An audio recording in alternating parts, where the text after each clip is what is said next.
Assalamualaikum warahmatullahi wabarakatuh. Perkenalkan, nama saya Faruk Fauzan, mahasiswa PJK Risika angkatan 2021, kelas 2C, NPM 211-063-107-0072. Ya, selanjutnya perkenalkan, nama saya Ilham Firmansyah dari kelas 2C dengan NPM 2110631070085. Dan selanjutnya saya perkenalkan, nama saya Muhammad Arif Fatur Rahman, NPM 2110631070099. Selanjutnya saya Indra Nur Hasanuddin dengan NPM 211-033-107-0086. Oke, jadi di sini kami akan melaksanakan tugas Aquatik 2, yaitu membuat video pembelajaran mengenai renang gaya kupu-kupu dari tahap 1 sampai tahap 4. Ya. Bismillah, di sini kami berdua akan menjelaskan tahap pertama. Ya, apa saja yang harus dilakukan dalam tahap pertama, yaitu tahap peluncuran atau rangkaian. Jadi indikasi dari tahap pertama ini yang benarnya itu 3 bagian tubuh itu terlihat ke permukaan. Angkat main. Nah, ngadepnya ke samping. Nah ini misalkan bagian tubuh mana saja yang harus kelihatan di permukaan. Yang pertama itu ada bagian kepala. Pokoknya di daerah dari ujung sini sampai kepala sampai bahu ini. Ya, itu pertama yang kelihatan. Ya, setelah itu ada bagian pinggang. Ya, jadi setelah kepala kelihatan pinggang, dan terakhir itu kaki atau ankle. Ya, jadi indikasi tahap pertama yang benar, yang baik dan benar itu ketika 3 bagian tubuh ini kelihatan ke permukaan. Jadi apabila salah satu ya ataupun bahkan semuanya tenggelam, itu dinyatakan di tahap pertama itu gagal. Jadi harus mengulangnya. Ya, balik lagi sini. Nah, kesalahan-kesalahan yang sering terjadi di tahap pertama yaitu kaki. Jadi bagian yang tersulit untuk naik ke atas itu kaki. Terkadang kaki ketekuk dan lain sebagainya, jadi sulit untuk timbul di permukaan. Jadi tipsnya dari tahap pertama ini kita harus banyak sering melakukan drill rangkaian. Ya, seperti ada rangkaian 1 kali rangkaian, 2 kali rangkaian, dan 3 kali rangkaian. Itu kita lakukan sesering mungkin ya, bisa dengan 10 repetisi. Oke, mungkin itu dari tahap pertama. Bisik. Ya.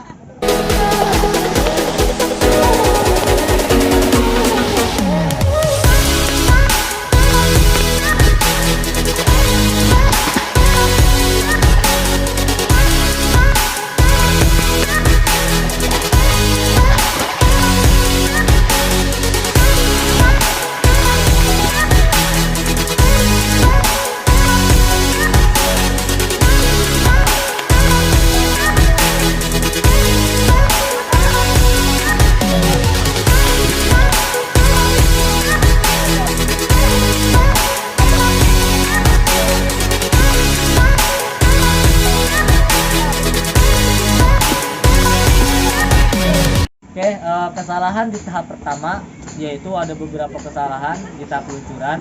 Yang pertama itu ketika kaki tidak berbarengan ketika meluncurnya itu, yang kanan lebih tinggi atau yang kiri lebih tinggi atau sebaliknya, dan kaki terbuka lebar ya, jadi itu mempengaruhi gerakan dan itu adalah kesalahan.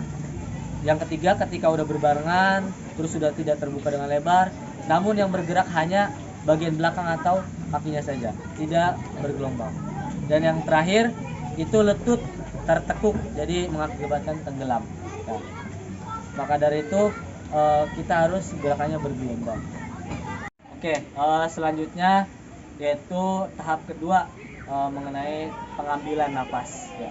Jadi di tahap kedua ini indikasi atau indikator bisa melakukan tahap kedua atau mengambil napas ketika pengambilan napas itu sudah mengangkat ke atas ya, bukan ke samping ya. Jadi indikasinya bisa mengangkat ke atas terlebih dahulu untuk pengambilan nafas. Yang gerakan salahnya itu ketika pengambilan nafasnya ke samping ataupun tidak mengambil nafas sama sekali, hanya sekedar mengangkat kepala. Hanya sekedar mengangkat kepala. Nah, untuk tips atau cara itu kita bisa mengambil dari gerakan pengingat ya. Seperti ini contoh. Gerakan pengingat untuk tahap ini. dua.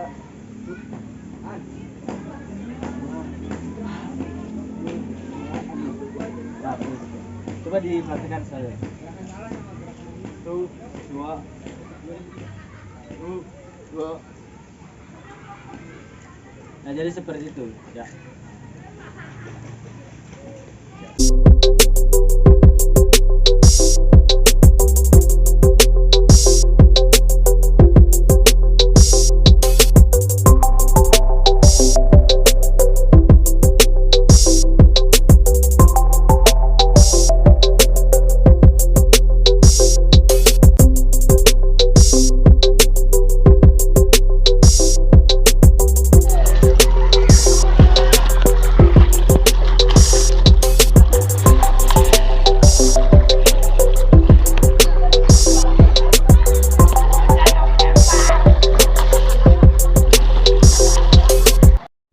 Berlanjut ke tahap ketiga, yaitu tahap pernapasan dan juga tangan.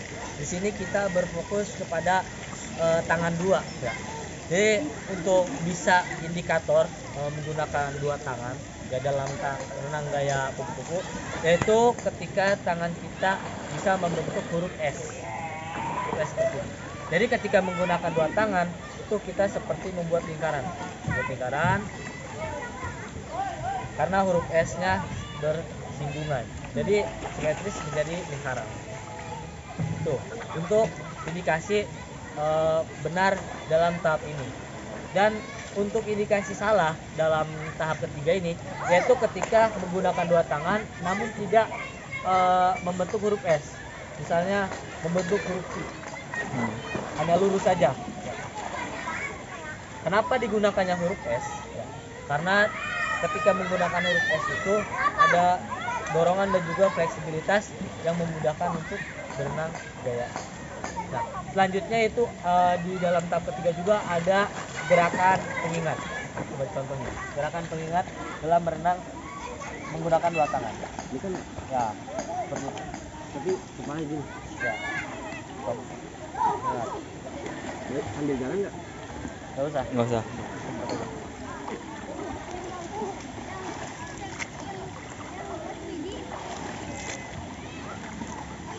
Ini ketika berbaliknya ininya di ada atas di cukup nah ini. Nah itu jadi membentuk huruf S ketika di dalam itu. Udah cukup. Udah. Nah, tips untuk lancar di tahap keempat ini, banyakin drill untuk tangannya ya, membentuk huruf S, dan juga sering-sering lakukan gerak pengingat dalam setiap harinya, kalau bisa setiap pagi. Oke. Udah.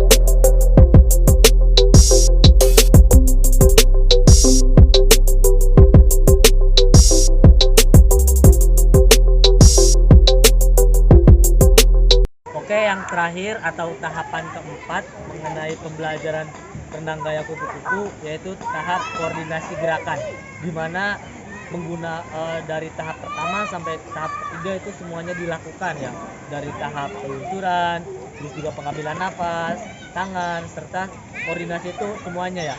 Jadi indikasi dalam tahap 4, dalam tahap koordinasi ini, yaitu ketika gerakan dilakukan baik itu kanan kiri, gerakan kanan-kanan terus dua tangan, itu tidak merubah pola gerak yang telah dilakukan oleh perenang ya. Jadi tidak berubah gerakannya, masih tetap stabil dan seimbang, serta juga pengambilan nafasnya tetap ke atas, tidak malah jadi ke samping ataupun tidak mengambil nafas sama sekali ya. Untuk indikasi gagal dalam tahap keempat ini, yaitu ketika melakukan pergantian tangan itu kaki turun ke bawah ya. Jadi ketika bergantian tangan itu malah menyebabkan gerakan koordinasinya itu malah rusak hancur. Nah, untuk gerak mengingat di tahap ini tidak ada, cukup tipsnya itu sering banyakin drill ya, mulai dari tahap awal sampai tahap 3 diperbanyak sebelum mulai latihan ya. Kalau bisa setiap pagi 2 gerakan pengingat yang tadi dilakukan setiap hari ya. Itu saja tips yang dapat disampaikan, dan juga dari tahap pertama sampai tahap terakhir yang dapat kami jelaskan.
Terima kasih, sekian video pembelajaran dari kelompok kami. Kurang dan lebihnya mohon dimaafkan karena kami juga masih belajar. Wassalamualaikum warahmatullahi wabarakatuh.